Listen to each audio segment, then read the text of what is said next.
Is it Brunei for game 2, or is it going to be Philippines this time around for game 2 to get the sweep?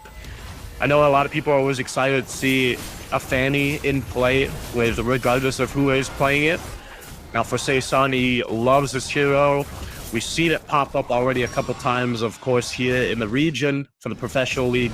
So here's one of the things, though. We see the Fanny struggle. Oh, early flicker, though.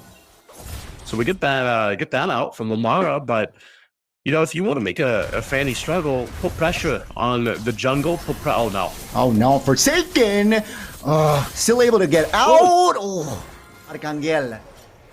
What? Almost gets that first blood, but yeah, you were talking about the Fanny.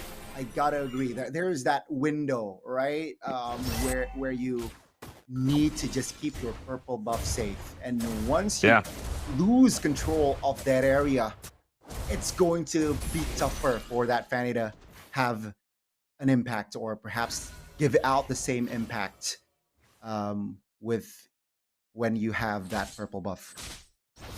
It's a whole lot of gold as well. Going over to Canon Unigo. No flicker. That's going to be info. Oh, the outplay by Amara finds not just one, but finds the early double. Not the wrinkles. Oh my goodness. Amara just styling after that. I mean, you sometimes, you know, you forget that the Julian is, I don't want to say he's busted, but like, you know, he somehow does a ton of damage that he has in his kit, even this early on. But for the turtle, though, they're going to fight for it. Oh, it's going to be the retribution. No, neither for junglers. That's going to be Saison, though.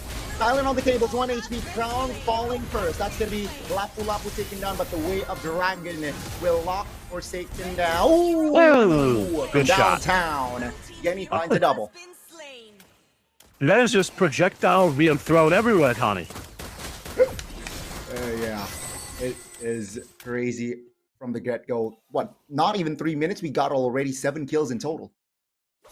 Yeah, this is kind of what I was talking about earlier. I was like, you know, the current meta we have now is it's so brawly. I think a lot of people are just really happy to see that, though, too, and that's nice to have. You know, you have these early fights breaking out, these early skirmishes breaking out, and it's nice to see. But man, Amara gets another. That's a solo. Way of Dragon will lock him down. Great way to avenge your teammate now. Flicker. That's gonna be Flicker spent by Yenny, and that will be all. Both mid laners all in. I wouldn't mind seeing more Julian mid. You know, it's not something that you see that often in the competitive scene. I know you see Julian pop up sometimes, of course, in your own ranked games, but yeah, for the most part, I've seen him just kind of parked in the jungle. You see he's topping the damage meters too, for now, quite a bit as well. Like, I mean, look how far ahead he is against even Saison. So that will continue to scale up here for Amara. Now is going to land, but Angel isn't going to go into that. That's one of the advantages, though, too. I think if you look at this lineup for BRUNEI, it's like they can play around some of the, I want to call it like gimmickness that Julian has. Like you know, oh, he gets arrowed though. Oh no, 4 members on the collapse. Saison jumps in as well. Forsaken, no chance. Oh, that's Yenny missing that projectile as well. But yeah, 2 members now deleted. So Philippines, they are quick to respond here. 4 minutes in. Let's see. Yeah, it seems like they will not have a problem collecting the objective. So for now, at least Naisu, it's Philippines slowly but surely getting back control. Saison, look under the turret. This might be a mistake. Too ambitious perhaps, but yeah, no real punishment there. Meanwhile, XP laner's just going out of here, but yeah, Saison will do that. Again, you tend to see this with Fanny players that are very confident in their ability to, you know, get out of these tight positions if they have to, but he's going to grab his buffs. He's going to need those for this next fight, and now we have to see what BRUNEI wants to respond to.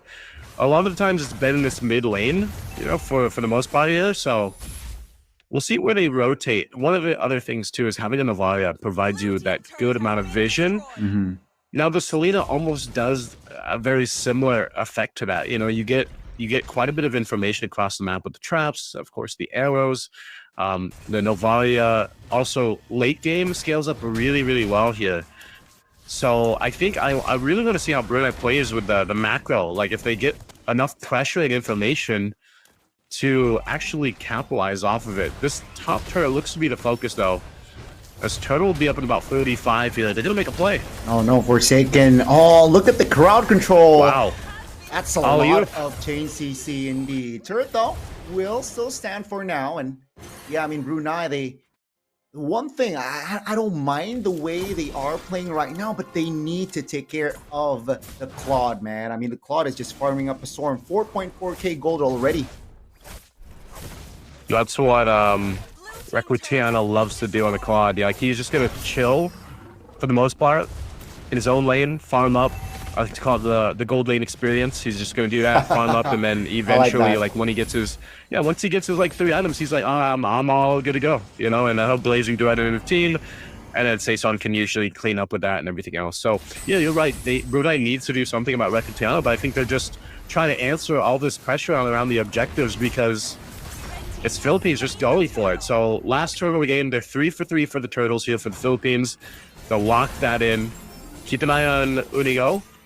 Where is he going to go? Actually, he does have a flicker available alongside with a kick. He's been setting things up. And it might be up to BRUNEI to try to make a play in the mid lane here. They're all around together. That's the thing. They're just staying together as a team. And I'm not sure if that's really what you want to do at this point, because look what's happening to your map. You know, you're already losing the tier 1s on the top and the bottom. Yeah, I mean, it's what, 60-40 map-wise here. Oh, beautiful way of Dragon Flicker combination.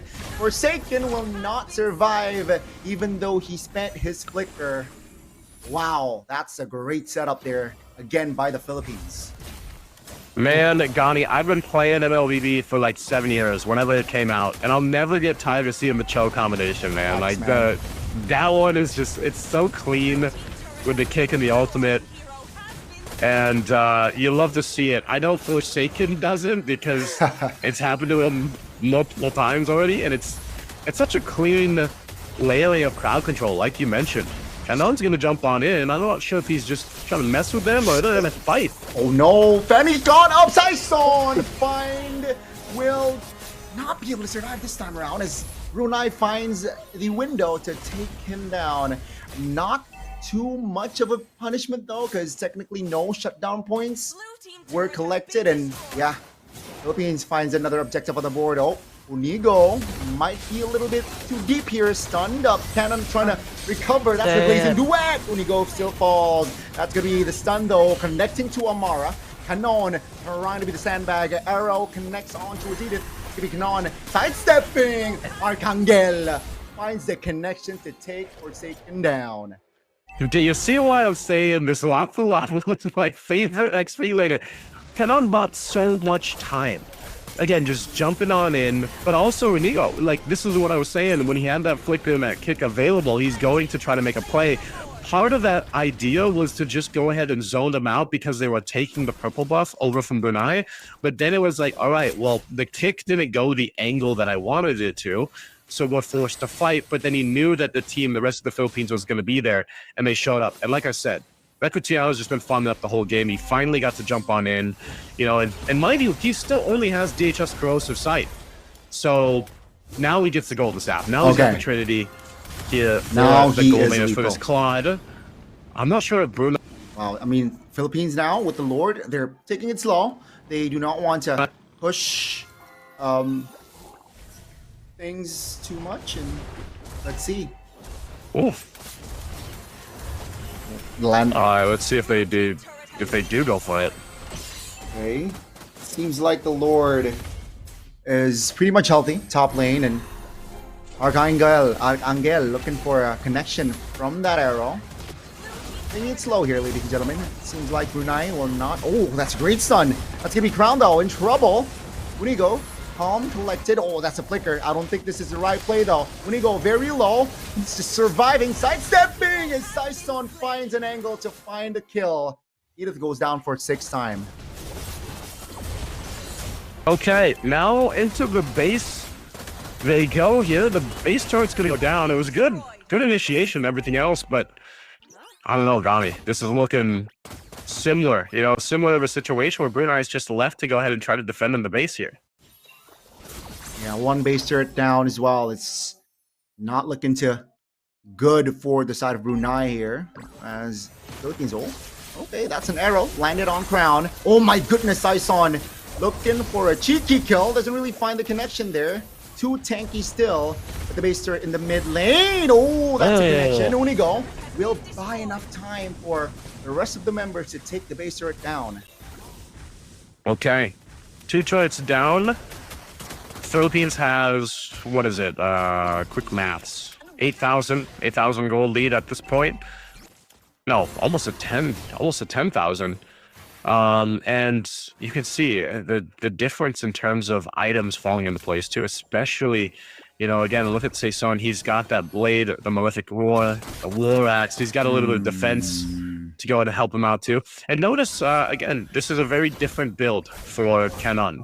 He went Radiant Armor, he's got the Brute Force, and then War Axe. Looking at his next, he's tanky enough himself that he's able to just kind of jump into these fights because he knows he might be the guy to tank up some of the damage even from Sky or Amara if he has to. That's what that Radiant Armor helps him with. So even Repetiano picks up a Winter Crown. Then you got the Genius Wand in up here for Angel. So Lord up. They're going to go ahead and start it up, but I think BRUNEI's in this position, Gani, where they kind of just have to wait. They're going to have to wait in the base and hope to be able to defend or possibly win the fight and turn things around here. But it's again, similar. It's a very similar situation. Yeah, I was about to say it's similar situation for BRUNEI here.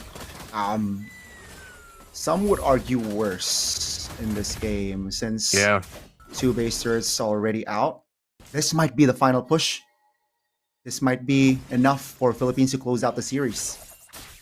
We'll see if they can do just that. Again, Lord making its way in the mid.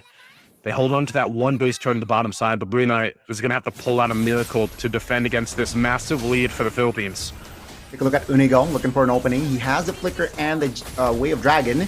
Oh, there you go. That's going to be Edith. Oh, Saison doesn't really find the right connection there. Crown, though. Saison's looking for the fight. That's the BMI Winter Crown by Requitiano. And that will be enough to take Forsaken down. That's going to be Crown, though. And the rest of the members, but Arcangel finds a window to take Yenny down. Another arrow. Oh, my goodness. Arcangel. Double kill. Finds it, and that's going to be BRUNEI just slowly but surely, desperately trying to defend this one. Requitiano is in the vicinity alongside Saison. Do they have the waves? Not yet. That's an arrow lands. Sky deleted. Ladies and gentlemen, it will be a clean series. 2-0. Congratulations, Philippines. Oh my goodness.